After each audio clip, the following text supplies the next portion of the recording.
When my husband told me he would be away on a week-long business trip, I thought it would be just another stretch of quiet days and even quieter nights. After all these years of marriage, I've grown used to the rhythm of his travel. The house feels larger when he's gone, emptier in ways that are not immediately noticeable, but creep in at odd hours. During breakfast, when his chair sits pushed in at the table. During the evenings, when there's no low hum of his voice reading the newspaper or chuckling at the television, and especially at bedtime, when one side of the bed stays cool and untouched. This particular week, however, I wasn't alone. Our 7-year-old grandson Ethan was staying with me. His parents had a weekend conference out of state, and I had gladly volunteered to watch him. I've always adored the bursts of life he brings into our home, the quick footsteps down the hall, the way he narrates every thought that pops into his head, and his endless questions that stretch from science to superheroes. Still, I had to admit that keeping up with his boundless energy was no small task. The boy seemed to wake up with the sun, bounding out of bed ready for adventure. "Grandma, what are we doing today?" he would ask before I even had my coffee. My mind scrambled to come up with activities that would entertain him. Board games and baking cookies could only go so far. I needed something bigger, something memorable it was then, a small spark of spontaneity that rarely visits me these days, that I thought of the hotel. Not a faraway resort, not an expensive getaway, just the modest but charming hotel in the next town over. I had stayed there once years ago for a cousin's wedding. I remembered the lobby's glossy floors, the friendly staff, and most importantly, the indoor pool. Ethan loved swimming more than anything. The thought of his delighted face splashing in the water gave me a surge of excitement. The more I considered it, the more the idea grew. Why not? Why not pack a little overnight bag and go on an adventure, just the two of us? It would be something special, a small memory carved out in the middle of ordinary days. It would also help the weekend feel less long without my husband. I pictured myself sitting by the poolside with a book, watching Ethan laugh and play until his cheeks turned rosy. I presented the idea to Ethan at lunch that day, trying to sound casual. "How would you like to spend the night in a hotel with Grandma?" I asked, spooning macaroni and cheese onto his plate. His fork clattered against the table as his eyes widened. "A hotel? Really? Like on vacation?" His voice carried the thrill of a child who had just been offered the moon. "Yes," I said, laughing at his enthusiasm. "Just a short trip.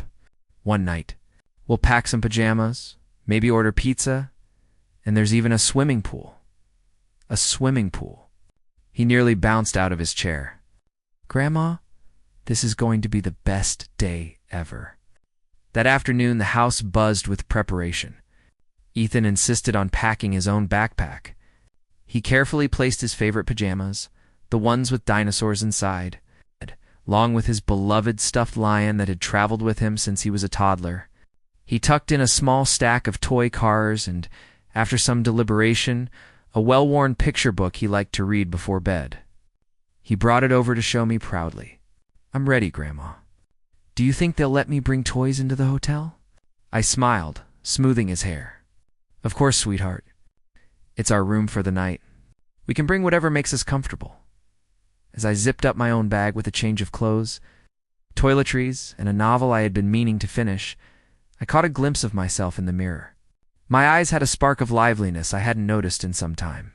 Maybe it was the anticipation of doing something different, or maybe it was the joy radiating from Ethan. Whatever it was, it made me feel years younger. Before we left, I sent a quick message to my husband, taking Ethan to the Willow Creek Hotel for the night. "We'll have our own little adventure while you're away. Love you." He replied with a string of cheerful emojis and a note that said, "Have fun. You too. Make some memories for me too." The drive to the hotel wasn't long, but to Ethan, it was an epic journey. He pressed his nose against the window, pointing out every interesting sight along the way. A truck hauling hay, a small diner with neon lights, even a flock of birds swooping across the sky. "Do you think they're going to the hotel too?" he asked seriously. I chuckled. "Maybe they're just on their own trip, like us." When we finally pulled into the hotel's parking lot, Ethan let out a gasp. To him, the modest 3-story building with its glass doors and glowing lights was as grand as a palace. "Wow," he whispered, his voice filled with awe. Inside, the lobby greeted us with cool air and the faint scent of citrus cleaning polish. The marble floors gleamed, and a small fountain bubbled gently in the corner. A bowl of mint sat on the counter, and Ethan's eyes immediately zeroed in on it. "Are those for everyone?" He whispered. "Yes," I told him, and before I could say more, he had scooped one up with a triumphant grin. "Best place ever," he declared around the peppermint in his mouth. As I checked us in, I glanced down at him. His excitement was contagious, spilling over into me. This simple plan, this one-night stay, already felt like the right choice. I didn't realize then just how much it would mean to both of us. When the clerk handed me the key cards, I felt a little thrill. A hotel room for me and my grandson. A night set apart from the ordinary. I squeezed Ethan's hand as we walked toward the elevators. The elevator doors opened with a cheerful ding, and Ethan darted forward before I could even take a step. "Come on, Grandma," he called, his little sneakers squeaking on the polished floor as he half and half skipped down the carpeted hallway. His small backpack bounced with every step, and his excitement was so contagious that I couldn't help but smile, even as I reminded him to slow down. "Wait for me, young man," I said, though my voice carried more laughter than scolding. When I finally slid the key card into the slot and pushed open the door to our room, Ethan gasped so loudly you'd have thought we had walked into a palace. To me, it was a modest hotel room, 2 queen beds with crisp white linens, a desk in the corner, and a television mounted on the wall. But to Ethan, it was a world of wonder. "Grandma, look at this." He leaped onto the nearest bed, bouncing slightly on the firm mattress. "This is the softest bed in the whole entire world." He spread his arms wide and buried his face in the pillows with a muffled laugh. "Don't wear it out already," I teased, placing my bag down and slipping off my shoes. "We have all night to enjoy it." Ethan scrambled back up, his eyes darting around the room. He discovered the small closet and declared it his secret fort. He opened the desk drawer, found a hotel notepad and pen, and immediately began scribbling something. When I peeked over his shoulder, I saw he was drawing a treasure map, complete with an X marking the spot. "Where's the treasure?" I asked, playing along. "Right here," he said, pointing to the bed. "This is where the treasure is hidden. It's the best bed ever treasure." I laughed, marveling at his imagination. Children have a way of making even the simplest things magical. After unpacking our things, Ethan grew restless. His eyes lit up when he remembered the pool. "Grandma, can we go swimming now? Please, please, please." "Of course," I said, already pulling his swim trunks from the bag. "But only if you promise not to turn into a fish and live there forever." He giggled, hopping from one foot to the other as I helped him change. Within minutes, we were walking down the hall toward the pool area, the faint smell of chlorine growing stronger as we approached. The moment we stepped inside, Ethan's whole face lit up. The pool shimmered under bright lights, the water sparkling like liquid glass. A few families were already there, parents lounging on chairs while children splashed and shouted with glee. Ethan wasted no time. He dropped his towel on a chair and jumped right in, sending up a splash that caught me on the shins. "Ethan." I called with mock sternness, but he just popped his head out of the water, grinning mischievously. "Sorry, Grandma," he said, though his tone suggested he wasn't very sorry at all. I sat on the edge of the pool, dipping my feet into the warm water. It was soothing, almost lulling, but I stayed alert, my eyes fixed on Ethan as he paddled around. He wasn't the strongest swimmer yet, but he was fearless, kicking and splashing with boundless energy. Before long, he made a friend. A boy about his age, wearing bright orange floaties, approached him shyly. "Do you want to race?" the boy asked. Ethan's face lit up. "Yeah, let's race to the other side." They both counted down together. 1, 2, 3, go. Before launching themselves forward, their little arms churned the water, sending ripples across the surface. Ethan made it halfway before stopping to laugh, while the other boy continued, determined to win. When they reached the edge, both of them were giggling so hard they could barely breathe. For the next hour, the two boys played non-stop. They invented games, dove for imaginary treasures, and challenged each other to splash contests. I watched from my perch, smiling so much my cheeks began to ache. There was something about seeing Ethan so carefree and happy that filled me with a deep, quiet joy. At one point he swam back over to me, his hair plastered to his forehead and his eyes sparkling. "Grandma, this is the best day ever," he declared breathlessly before plunging back into the water. When I finally coaxed him out of the pool, his lips were tinged a little blue and his fingers wrinkled. The hotel room was quiet after Ethan drifted to sleep. His small body lay curled beneath the blanket, one hand clutching a stuffed lion, his hair tousled from the long day of play. The television was off now. The only sound, the low hum of the air conditioner and the occasional muffled footsteps in the hallway outside. I sat in the armchair near the window, a book open in my lap. I tried to read, but I found myself glancing often at Ethan, soaking in the sweetness of the moment. There was something deeply peaceful about watching a child sleep, as though the world itself had paused. His little chest rose and fell in a steady rhythm. His lips parted in the faintest smile. The day had been perfect, better than I had imagined. When I'd first planned our small getaway, Ethan's laughter at the pool, his wide-eyed wonder in the hotel lobby, the way he had declared the bed a treasure chest, every memory felt like a jewel. I would tuck away in my heart. I finally set my book aside and slipped beneath the covers of the other bed. Switching off the lamp, the darkness wrapped around us, soft and still. I closed my eyes, expecting to fall into sleep as quickly as Ethan had. But sometime later, I don't know how long, a sound startled me awake. Knock. Knock, knock. It was firm, deliberate, and far too late for a casual visit. My eyes flew open, my heart immediately quickening. For a moment I wondered if I had dreamed it. I held my breath, waiting. Then it came again. Knock, knock, knock. I sat up in bed, my mind racing. Who could possibly be at our door at this hour? The glowing red numbers on the bedside clock read 12:07 a.m. A wave of unease washed over me. I didn't want to wake Ethan, but I couldn't ignore the knocking either. Carefully, I slid out of bed and padded toward the door. "Who is it?" I asked softly, my hand hovering near the handle but not daring to unlock it. For a moment there was silence. My heart thudded in my ears. Then a voice came, low but familiar, carrying a hint of laughter. "It's me. Open up." I froze. My breath caught. That voice, I would recognize it anywhere. "Harold." I whispered. "Yes, it's me," came the reply, followed by another gentle knock. My hands trembled as I unlocked the door and pulled it open. And there he was, my husband, standing in the hallway with his suitcase in hand, a mischievous grin spreading across his face. "Surprise," he said simply. For a moment, I was too stunned to speak. He wasn't supposed to be home until the end of the week. I had pictured him miles away, buried in meetings and hotel rooms of his own. Yet here he stood, looking a little tired from travel but very much real. "What on earth are you doing here?" I finally managed, my voice hushed but incredulous. His smile widened as he stepped into the room. "The conference wrapped up earlier than expected.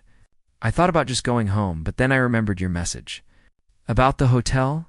He set his suitcase down and pulled me into a quick embrace. So I checked the booking app and figured, why not surprise my two favorite people? Emotions swelled in my chest, surprise, relief, joy, all tangled together. Before I could respond, a small voice piped up from the bed. "Grandpa." We both turned to see Ethan sitting up, his stuffed lion still clutched in his hand, his eyes wide and sleepy. For a moment, he looked confused, as though unsure if he was still dreaming. But when he saw his grandfather's familiar face, the confusion melted into pure delight. "Grandpa," he shouted, leaping out of bed and running straight into his arms. Harold crouched down, catching him with a laugh. "There's my boy." He hugged Ethan tightly, lifting him off the ground for a moment before setting him back down. Ethan clung to him, grinning from ear to ear. "You weren't supposed to be here," Ethan said breathlessly. "I know," Harold replied, ruffling his hair, "but I missed you both too much. I thought I'd join the adventure." I stood there, watching them, my heart overflowing. It was such a simple thing, a husband surprising his wife and grandson, and yet it felt extraordinary. Life is full of routines, responsibilities, and predictable rhythms. But every now and then, moments like this break through. It's unexpected and unforgettable. Ethan was practically buzzing with excitement now, his sleepiness gone. "Grandpa, you missed everything. We went swimming, and I made a friend, and we had pizza in the room, and the bed is the softest ever." "And slow down, Harold said, chuckling. "You'll have to tell me everything one step at a time." Ethan tugged him toward the bed. "Come sit, Grandpa. I'll tell you the whole story." I watched as they settled onto the bed together. Ethan animatedly recounting every detail of the day, how he had drawn a treasure map, how he had won the splash contest, though I knew that part wasn't entirely true, and how he had eaten at least 100 slices of pizza. Harold listened with rapt attention, nodding and asking questions. As though each word were the most important story he had ever heard, I sat down beside them, unable to wipe the smile from my face. The room that had felt so quiet earlier was now filled with warmth and laughter. Eventually, Ethan's excitement began to wane. His words slowed, his eyelids drooped, and he leaned against Harold, still clutching his stuffed lion. Within minutes, he had fallen back asleep, his head resting on his grandfather's arm. Harold carefully laid him back down and pulled the blanket over him. Then he turned to me, his eyes soft. "I didn't want to miss this," he said quietly. I reached for his hand, squeezing it gently. "I'm glad you didn't." The three of us spent the rest of the night together. Talking in hushed tones so as not to wake Ethan, Harold told me about his trip, the meetings, the long flights, the endless coffee. I told him about our little adventure, the pool, the pizza, the treasure map. We laughed softly, the kind of laughter that comes from being exactly where you want to be, as the hours slipped by. I realized how rare and precious this was. Not just the surprise of his early return, but the togetherness of it all. A hotel room in the middle of an ordinary town had turned into the setting for a memory I knew I'd carry for the rest of my life. The hotel room felt different with Harold there. It wasn't just that the space seemed smaller with his suitcase tucked in the corner and his shoes by the door. It was the way the atmosphere shifted. It's the way the air seemed warmer and more alive. His presence had always had that effect on me, grounding me in a way nothing else could. Ethan, of course, had been the most overjoyed of all. Though his body had surrendered to sleep not long after Harold's arrival, the glow of his excitement still seemed to linger in the room like an invisible spark hovering above us. His small frame rose and fell steadily under the blankets, his stuffed lion tucked snugly against his cheek. Every now and then he stirred, murmuring something incoherent, then sighing in contentment as if he knew, even in sleep, that his grandpa was nearby. Harold and I sat side by side on the second bed, speaking in hushed voices. It felt a little like being newlyweds again, sneaking quiet conversations late into the night when the rest of the world was asleep. "I really didn't expect you," I whispered. Still, half in disbelief, he smiled, leaning back against the headboard. "That was the point. I wanted to surprise you both. Besides, I couldn't stand the thought of being stuck in some sterile hotel room alone while you two were off making memories without me." I chuckled softly. "Well, you've certainly added to the memory. There was something so tender in that moment, the three of us together, safe and happy, with no grand plans and no obligations. Just a night suspended in time. We didn't rush to bed. Instead, we found ourselves raiding the snacks I had packed earlier. A bag of pretzels, some chocolate bars, and a few apples. Harold produced a small carton of milk he'd bought at a convenience store on his way, and Ethan, half awake from the rustling of wrappers, insisted on joining us. "Midnight snack?" he asked groggily, rubbing his eyes. Harold scooped him up and set him between us. "That's right. Midnight snacks are the best part of hotel adventures," he said. Ethan perked up immediately, munching on a chocolate bar as though it were the finest delicacy in the world. His eyes gleamed with mischief. "This is like a party." And just like that, our quiet hotel room turned into a celebration. We sat cross-legged on the bed, telling stories between bites of chocolate and laughter. Ethan demanded silly faces for photos. so Harold pulled out his phone. And the three of us posed with exaggerated expressions, wide eyes, puffed cheeks, tongues sticking out. The photos were ridiculous, but in them, our joy was plain to see. After a while, Harold pulled Ethan into his lap and began telling him one of his famous bedtime stories. These weren't stories you'd find in any book. They were tales he made up on the spot, always starring a brave little boy who bore a striking resemblance to our grandson. Tonight's tale was about a boy who found a magical hotel, where every room held a different adventure, a pool filled with treasure, a pizza oven that never ran out, and beds that could fly into the night sky. Ethan listened wide-eyed, interrupting now and then with suggestions. "What if the bed flies all the way to space?" he asked eagerly. "Then the boy would meet aliens," Harold replied smoothly. "They'd challenge him to a swimming race in their giant cosmic pool." Ethan squealed with delight, clapping his hands. I would win. I sat back, watching them, my heart full. The sight of them together, Harold spinning his whimsical stories, Ethan hanging on every word, was worth more than any grand vacation or elaborate outing.